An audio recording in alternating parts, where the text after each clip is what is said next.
now for another Coach's Corner, brought to you by the Conklin Team. We are in the saw shop here as the Coach's Smith here now is able to look back at last week's game and then prepare for this upcoming week's game against Tumwater.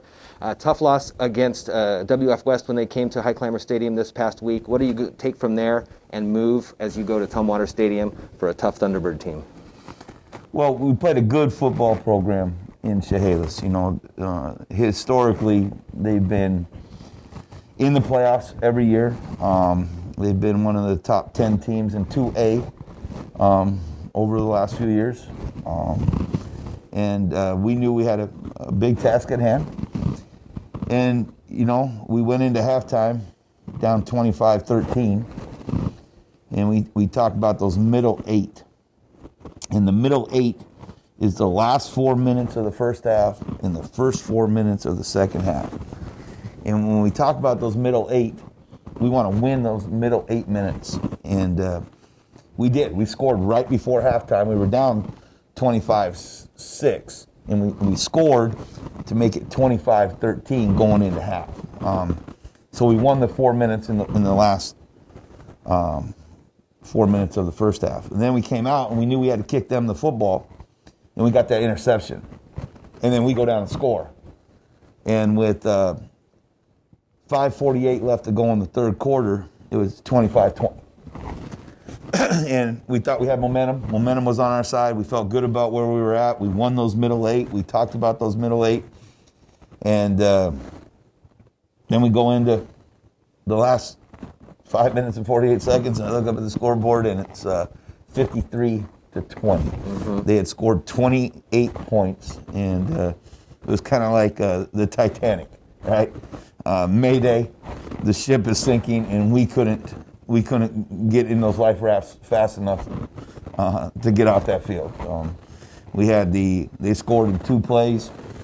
Once we scored on the power read play. Then when they had the strip sack, we turned the ball right over again. Then we had the interception, and that led to another touchdown deep in our own territory.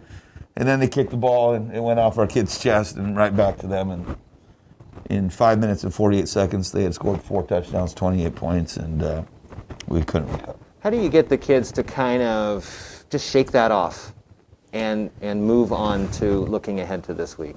Well, I mean, once we want to be able to get through it that night. We want to be able to go, okay, so what? Let's refocus the next series, right? But we couldn't get there. And it just kept snowballing effect, right? It just kept getting worse and worse and worse, and we couldn't pull ourselves out of it. And it happened so quick. But once the game's over, then you kind of go back and you could show where the game got away and what we could have done differently to keep that a competitive contest. I don't think the score was indicative of the level between the two teams. I think that was a lot closer. I also think that, you have to move on, right? You have to turn the page. You have to learn from it. And unfortunately, it kind of had a feel of the White River game a little bit. We scored to go back in the lead, then they come right back down and score again, and then they score again. When you're changing culture and you're building a program, it's going to take time to learn how to win those games. And, our kids are going to stay the course, and they're going to continue to fight for us, and we're going to continue to grind that axe and try to find a way to win those games in the future. How do you keep the kids focused on the game plan where you're in a scenario and they look at the scoreboard, they see they're behind, and not that somebody's going to go rogue, but they may try to do something that's outside of the scheme that you are looking for the game? Yeah, so another thing, we have a lot of these things in our core values. So do your job. Don't try to do everybody else's job. Just do your job. Stay within yourself and do your job. If you do your job and everybody else is doing their job on the field, then usually good things happen. When you try to do someone else's job or you try to do something too much, then you end up not doing your job because you're doing someone else's job, and then that's when things tend to fall apart. So we really focus on trying that motto of do your job and, things will take care of themselves.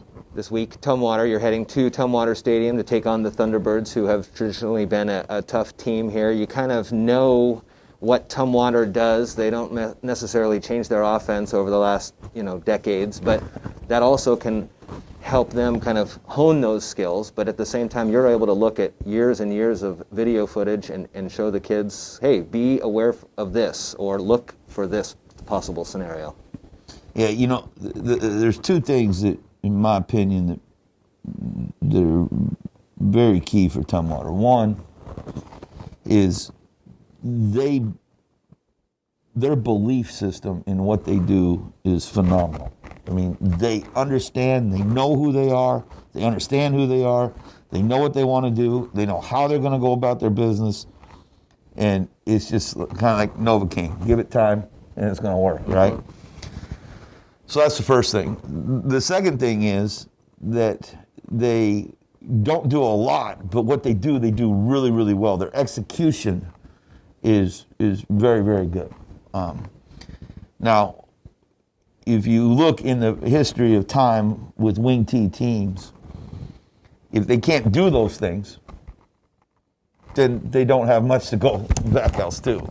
So the key to, defending the wing T is to get them out of the wing T. If you can't get them out of there, then it's going to be a tough night.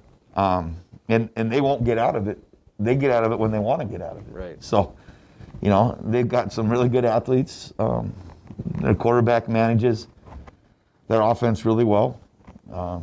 He doesn't run the ball a ton, but he throws a really, really good ball.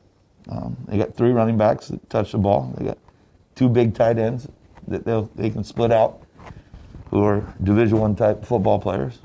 And so, big challenge for us on defense. Defensively, like I said, they know who they are there too. They're going to run that. They're going to put 6 in the box. They're going to run press man coverage on the outside, on your outside receivers. They're going to play a cover 2 quarters technique against you with their safeties.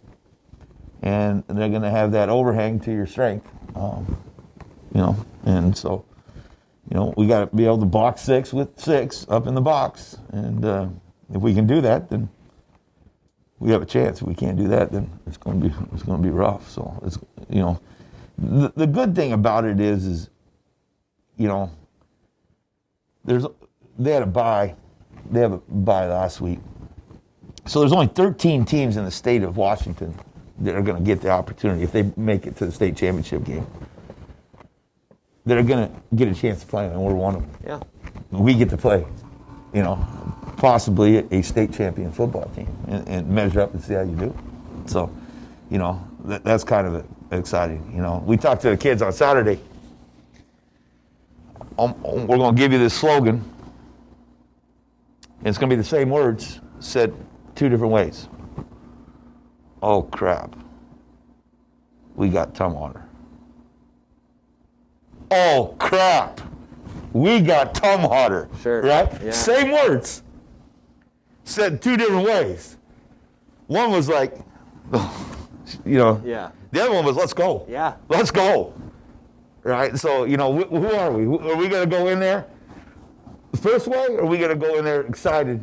Hey, we get Tumwater. Right? So, I think you got to embrace that. If you ever want to be a good football program, you got to want to play good teams. And we're never going to shy away from them. And, we're excited for the opportunity.